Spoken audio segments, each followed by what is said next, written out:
तो बेटा आज की क्लास में हमने बताया कि हम आपको एक बहुत ही इंपॉर्टेंट टाइप का न्यूमेरिकल कराने जा रहे हैं। इस न्यूमेरिकल में एक ही वैल्यू दी जा रही है, उसी से आपको मोलरता निकालना है, उसी से मोललता निकालना है, उसी से नॉर्मलता निकालना है। तो आइए हम लोग प्रवीण बैठे हुए तेज वॉइस के साथ क्वेश्चन पढ़ेंगे, रीड करेंगे और हम देखते हैं क्या दिया जा रहा है क्वेश्चन में। बोलिए। 38% HCl भारानुसार 38% HCl भारानुसार दिया जा रहा है। सब लोग पूरा कंसंट्रेशन बोर्ड पर लगाएंगे, सामने ना कॉपी ना नोट्स, कुछ नहीं ना पेन, केवल ध्यान बोर्ड पर। 38% भारानुसार HCl, 38% भारानुसार HCl, इसका मतलब है कि आपको HCl का भार दिया जा रहा है 38 ग्राम। जितना परसेंट बोल रहा है उतने ग्राम मान लिया जाता है। चूंकि उसने कहा है 38%, तो हम HCl के भार को मानेंगे 38 ग्राम। क्या तुम लोगों ने सुना है कि परसेंट में पूरी चीज को हमेशा 100 माना जाता है? प्रतिशत की जब भी बात चलेगी तो पूरी वैल्यू को आप कितना मान लेते हैं? 100। तो मैं तुम्हें बता दूं कि विलियन का भार आपको मानना पड़ेगा यहां पर 100 ग्राम। विलियन का भार कितना मानोगे? 100 ग्राम मानोगे। मतलब उसने दिया था 38% HCl भारानुसार, तो इसका मतलब ही हुआ कि HCl का भार मानना पड़ेगा 38 ग्राम और पूरे विलियन का भार आपको मानना पड़ेगा 100 ग्राम, क्योंकि परसेंट में पूरी चीज को हमेशा 100 माना जाता है। बात समझ में आ रही है ना? आगे कंटिन्यू करें। आगे क्या दिया जा रहा है क्वेश्चन में? के जलीय विलयन का घनत्व 1.19। आपको सवाल में अब विलयन का घनत्व दिया जा रहा है और विलयन का घनत्व कितना दे रहे हैं? 1.19 ग्राम प्रति मिलीलीटर। तो ये क्वेश्चन देखा जाए तो इसमें आपको विलयन का घनत्व भी दे दिया गया है। आगे बोले। विलयन की मोललता नॉर्मलता की गणना कीजिए। तो विलयन की मोलरता निकालना है, मोललता निकालना है और नॉर्मलता निकालना है। ये है कुल मिला के मोलरता भी निकालो, मोललता भी निकालो, नॉर्मलता भी निकालो। तो सबसे पहले मेन बात तो यही समझने वाली है कि यहां पर एक वर्ड यूज हो रहा है 38% HCl भारानुसार। इसका मतलब हुआ कि HCl का भार 38 ग्राम है और पूरे विलयन का भार 100 ग्राम। मान लो हम तुम्हें ऐसा कोई शब्द दे दे, समझना है। इसको समझाने के लिए एक और एग्जांपल दे रहा हूं। मैं आपको दे दूं 13% भारानुसार H2SO4। 13% भारानुसार H2SO4 मैं बोल दूं आपको और मैं कहूं बताओ इस लाइन का क्या मतलब? 30% भारानुसार H2SO4 का क्या मतलब है? तो आप समझ जाएंगे कि H2SO4 का भार 13 ग्राम मानेंगे। समझ में आ रहा है ना? कितना मानेंगे? 13 ग्राम। और प्रतिशत में पूरी चीज को आप क्या मानते हैं? 100 मानते हैं। तो इसका मतलब है कि विलयन का भार कितना मानेंगे? 100 ग्राम। ये एक मैंने उदाहरण दिया अपनी बात को जानबूझ के दोबारा, ताकि मैं एक्सप्लेन कर पाऊं उसी वर्ड को। तो H2SO4 का भार 13 ग्राम, क्योंकि यहाँ 13% था और पूरे विलयन का भार हमने यहाँ माना 100 ग्राम। बात आ रही ना बेटा समझ में? अच्छा, भार अनुसार की जगह कभी कभी भार अनुसार शब्द नहीं देते हैं, वो भार से शब्द लिख देते हैं। भार से, तो वो चाहे भार अनुसार कहें चाहे भार से कहें, वो सब एक ही बात होती है। ठीक है ना? तो अगर आपसे भारानुसार कहा या भार से कहा, सब एक बात है। बिल्कुल कंसंट्रेशन लगा के बस आपको बहुत बढ़िया शानदार समझना है, मजा आ जाएगा इस क्वेश्चन में आपको समझते हुए। अब मैं आपको बता दूं, सबसे पहले वो तुमसे कह रहा है मोलरता निकालो। क्या निकालो? मोलरता। इसके लिए आपके पास पहले तो मोलरता का सूत्र होना चाहिए। और मैं बता दूं कि मोलरता का सूत्र आप सबको मालूम है। मोलरता बराबर क्या होता है? W × 1000 बटे MV × V। समझना आप ध्यान से। अगर तुम्हें मोलरता निकालना है बेटा तो सबसे पहले तुम्हें WB का मान चाहिए। WB कहलाता है विलेय का भार। WB क्या है? विलेय का भार। और मैं बता दूं जो एक्सीएल का भार है वही तो विलेय का भार है। समझ में आ रहा है ना? यहाँ जो एक्सीएल का भार है वही विलेय का भार कहलाएगा, यानी कि ये आपको WB दिया गया है। इसके बाद आपको V का मान चाहिए। V क्या है? V आयतन होता है। अब आप सबको मैं एक काम दे रहा हूं कि आप ध्यान से देखो सवाल में आयतन कितना दिया जा रहा है। बोर्ड की तरफ, एक मिनट, बोर्ड की तरफ ध्यान से देख के हमें बताएंगे कि आयतन कितना दिया जा रहा है, लेकिन आंसर वही देगा जिससे हम पूछेंगे। देख आप सब लोग आयतन कितना दिया जा रहा है। सवाल में आपको आयतन कितना दिया जा रहा है, क्योंकि मैं आयतन चाहिए, आयतन का मान कितना दिया जा रहा है। तो हमारा प्रश्न अब आपसे है, शिवानी बताएंगी। शिवानी कितना आपको विलयन का आयतन दिया जा रहा है? 100 मिलीलीटर। तो आयतन इन्होंने बता दिया है कि 100 मिलीलीटर दिया जा रहा है, जो कि 100% गलत आंसर। इस पूरे हिस्से में कहीं विलयन का आयतन दिया ही नहीं जा रहा है, कहीं विलयन का आयतन नहीं है। और जो 100 है वो विलयन का आयतन नहीं है, वो विलयन का भार है। तो पहली बात तो सवाल में कहीं पर भी यहाँ विलयन का आयतन नहीं दिया है, लेकिन इस सवाल को सॉल्व करने के लिए, मोलरता सॉल्व करने के लिए तुम्हें आयतन की जरूरत पड़ेगी। बिना आयतन के कुछ नहीं होगा। अब हम आयतन कैसे निकालें, तो मेरी बात पर बहुत ध्यान देना। आपके पास सवाल में विलयन का भार है, आपके पास सवाल में विलयन का घनत्व है। जब भार है विलयन का, घनत्व है विलयन का, तो आप आयतन निकाल सकते हैं। कैसे? आपको मालूम है कि सूत्र होता है घनत्व बराबर द्रव्यमान बटे आयतन। होता है कि नहीं होता? घनत्व का मान 1.19 है, द्रव्यमान का मान 100 है, और हमें आयतन चाहिए है। तो आयतन का मान यानी V का मान क्या आ जाएगा? तो 100 बटे आ जाएगा 1.19। ये वाला पॉइंट हटाओगे, ऊपर 2 जीरो बढ़ जाएंगे। फिर आप 119 का भाग 10,000 में दोगे तो मैं बता दूं ये आ जाएगा 84.03। कितना आ जाएगा? 84.03। डिवाइड करने पर 84.03 आ जाएगा। वैसे पॉइंट के बाद पहले 0 है, फिर 3 है, तो आप चाहो तो केवल 84 ले सकते हैं, क्योंकि 0 फिर 3 बहुत कम हो गई पहले। तो चाहो तो 84 ले सकते हो। तो हमने यहाँ 84 मिलीलीटर ले लिया। ये हमारे पास आयतन था नहीं, हमने निकाल लिया, क्योंकि घनत्व भी था हमारे पास और भार भी था विलयन का, तो विलयन का आयतन आ गया। अब हमें एक चीज अभी और चाहिए सवाल सॉल्व करने के लिए, वो है MB। MB कहलाता है विलेय का अणु भार। और विलेय पदार्थ है चूंकि HCl, हम HCl का अणु भार निकाल लेंगे। कैसे? आपको मालूम है HCl का अणु भार बराबर H का होता है 1। मैंने लिखवाया है सवाल में, देखो H का परमाणु भार मैंने 1 लिखवाया है, और Cl का परमाणु भार 35.5 लिखवाया। दोनों को जोड़ दो 36.5। अब कोई प्रॉब्लम नहीं, आयतन भी है, MB भी है, यानी विलेय का अणु भार भी है, आपके पास विलेय का भार भी है, सब कुछ है, मान रखना है। तो हमने देखा कि WB का हमारे पास जो मान है, जो विलेय का भार है, वो 38 गुणे 1000, बट इसके बाद जो अणु भार है वो 36.5 है, इंटू आयतन जो है वो लगभग 84। पॉइंट हटाओगे बेटा ये वाला, तो यहाँ एक 0 बढ़ जाएगा। और आपको मालूम है अगर आप डिवाइड करके देखोगे तो ये 19 बार कटेगा, और ये डिवाइड करोगे तो 42 बार कटेगा। और अगर आप 5 से डिवाइड करोगे तो ये 73 बार कटेगा, और इसे 5 से डिवाइड करोगे तो ये 2000 बार कटेगा। 5 दूनी 10 होता है ना।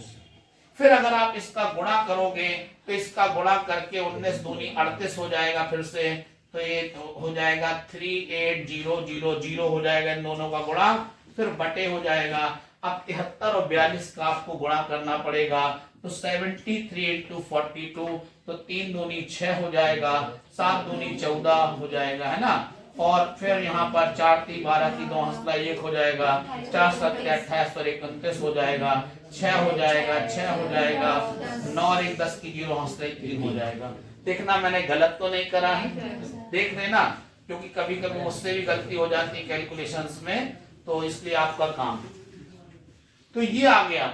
अब हमें इसका इसमें डिवाइड करना है, यानी 3066 का 3800 में डिवाइड करेंगे तो पहले ये एक बार जा रहा है, सीधे दिख रहा है, तो 3066, फिर घटाएंगे तो यहाँ पर आएगा 4, यहाँ आएगा 3, यहाँ आएगा 7, और फिर यहाँ पर अपन लोग फिर ये 0 उठा देंगे। फिर अगर हम लोग डिवाइड करेंगे तो कितने बार जाएगा, ये 2 बार जा रहा है, बिल्कुल सही पहचाना आपने। तो 6 दूनी 12 की 2 हंसला 1, 6 दूनी 12 13 की 3 हंसला 1 आ जाएगा, 3 दूनी 6 हो जाएगा। फिर लेस करेंगे 8 बचेगा, यहाँ लेस करेंगे तो 0 बचेगा, यहाँ लेस करेंगे तो 2 बचेगा, है ना, और यहाँ लेस करेंगे तो 1 बचेगा, और फिर यहाँ पॉइंट लगेगा, फिर यहाँ 0 बढ़ेगा, फिर हम भाग देंगे यहाँ पर, तो कितने बार जाएगा, 3 बार जाएगा। और उसके बाद फिर बहुत बड़ी संख्या बचेगी, घटने के बाद 9 के आसपास आएगा। तो इसका जो आंसर आ रहा है बेटा, वो हमने निकाल लिया 12.39। कितना आ गया, 12.39। और मैं बता दूं, मोलरता का मात्रक होता है मोल प्रति लीटर। क्या होता है, कुछ लोग चुपचाप बात करने की कोशिश कर रहे हैं, लेकिन बात नहीं, कंसंट्रेशन चाहिए।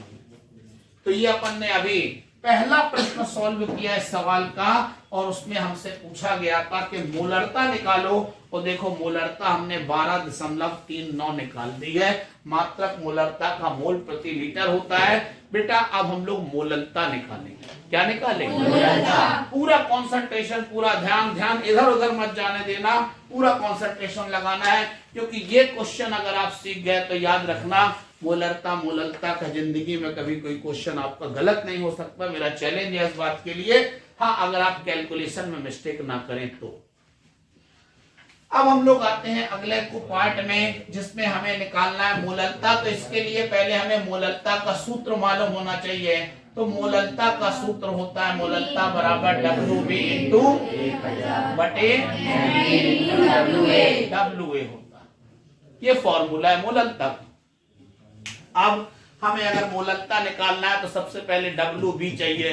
WB विलेय का भार होता है। मैं चाहता हूं कि आप खड़े हो जाएं और आप हमें बताएं कि WB का मान सवाल में कितना दिया जा रहा है। सर WB का सरमान बता रहे 38 ग्राम दिया जा रहा है। 38 ग्राम कितना दिया जा रहा है? 38 इन्होंने बात सही बता दी है। मैं जानबूझ के बीच में ऐसे इसलिए पूछता हूं ताकि मैं चेक कर पाऊं कि अगला व्यक्ति ध्यान दे भी रहा है या वो केवल बड़ी बड़ी आंखें खोल के बोर्ड की तरफ देख रहा है और अंदर सोच रहा है आज खाने में क्या बना हो। समझे ना? चलो बैठ जाओ। गुड। अब हमें चाहिए है WA। क्या चाहिए? WA कहलाता है, याद करो, विलायक का भार। WA क्या होता है? अब आपका काम है गौर से देखो, क्या WA का कोई मान आपको दिया जा रहा है? क्या विलायक का भार दिया जा रहा है? ऐसे नहीं बोलो नो सर। पहले आप लोग ध्यान से कंसंट्रेशन से देखो, जो वैल्यू दी जा रही है क्या उसमें कहीं विलायक का भार है? हम जिससे पूछे फिर वो हमें आंसर देना। देखो जरा, क्या विलायक का भार दिया जा रहा है? WA विलायक का भार होता है। क्या विलायक का भार यहां दिया जा रहा है? तो अनुष्का से हमारा प्रश्न है, अनुष्का बताएंगी क्या विलायक का भार यहां दिया जा रहा है? नहीं दिया जा रहा। तुम्हें मालूम है तुम्हें विलायक का भार नहीं दिया जा रहा है, लेकिन तुम्हें विलयन का भार दिया जा रहा है।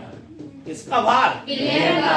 तुम्हें विलय का भार दिया जा रहा है। याद रखो, अगर तुम विलयन के भार में से विलय के भार को घटा दोगे तो तुम्हें विलायक का भार मिल जाएगा। अरे भाई, विलयन किससे मिलकर बना होता है? विलय और विलायक से मिलकर बना। विलयन किससे मिलकर बना? तो अगर तुम विलयन के भार में से विलय के भार को घटा दोगे तो तुम्हें विलायक का भार मिल जाएगा। और हमें यहाँ विलायक का भार चाहिए, तो हम लोग लिखेंगे यहाँ पर कि विलायक का भार यानी WA बराबर, विलयन का भार 100 है इसमें से विलेय का भार 38 ग्राम का घटा दिया तो 62 ग्राम आ गया, ये विलायक का भार आ गया।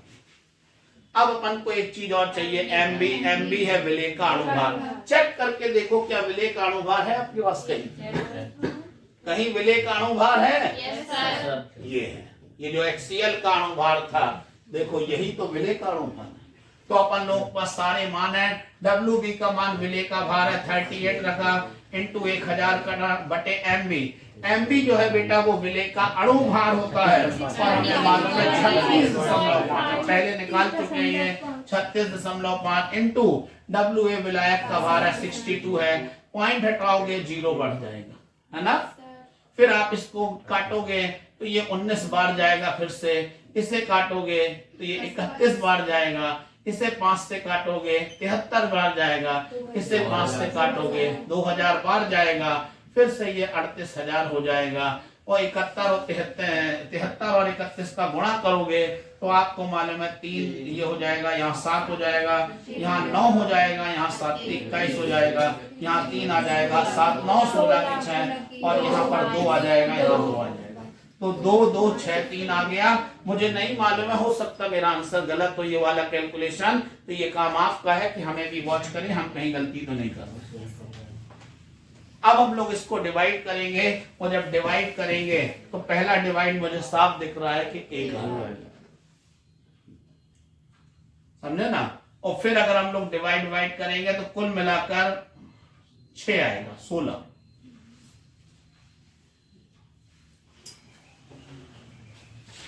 16 के बाद 7 के आसपास आएगा इसका आंसर। तो मोललता का मान आ जाएगा 16.7। आगे मैं कंफर्म नहीं हूं 8 आएगा कि 9 आएगा, कुछ ना कुछ आएगा, 8 या 9 आएगा। अब आप लोग चेक कर लेना। और मोललता का मात्रक होता है मोल प्रति किलोग्राम। तो देखिए दूसरा आंसर आ गया, समझ में आ गई ना, क्लियर है ना क्वेश्चन। अब हम लोग तीसरे प्रश्न की तरफ आ रहे हैं। तीसरा पार्ट कहता है कि नॉर्मलता निकालो। क्या निकालो? तो अब नॉर्मलता निकालने के लिए नॉर्मलता का सूत्र मालूम होना चाहिए। यह है WB into 1000 EB into, very good, आपने बिल्कुल सही बताया। देखो हमने मिस्टेक कर दी, EB है, EB इंटू V हो जाएगा। क्लियर? अब आइए हम लोग आते हैं, WB का मान अपने पास है, देखो V है आयतन। क्या देखो चेक करो क्या आयतन है, कहीं आयतन है क्या, कहीं आयतन वहां नहीं है, आयतन यहाँ, ये निकाला था। लेकिन अभी एक चीज नहीं हमारे पास, EB कहलाता है तुल्यांकी भार। क्या कहलाता है? तुल्यांकी भार। तो हमें किसका तुल्यांकी भार निकालना है? हमें विलेय का तुल्यांकी भार निकालना। और विलेय है HCl, तो हम निकालेंगे यहाँ पर HCl का तुल्यांकी भार बराबर HCl का अणु भार बटे n।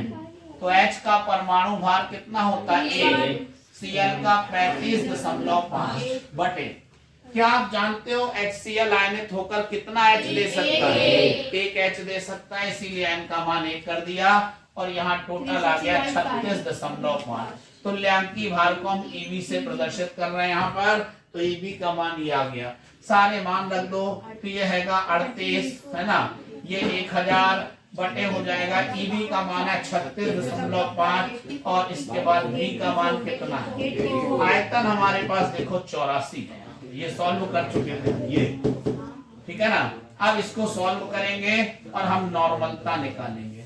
लेकिन एक बड़ा संयोग है हमारे साथ यहाँ पर इस सवाल में कि नॉर्मलता में जो जो वैल्यू आई है आप चेक कर लो, वही मोलरता में थी।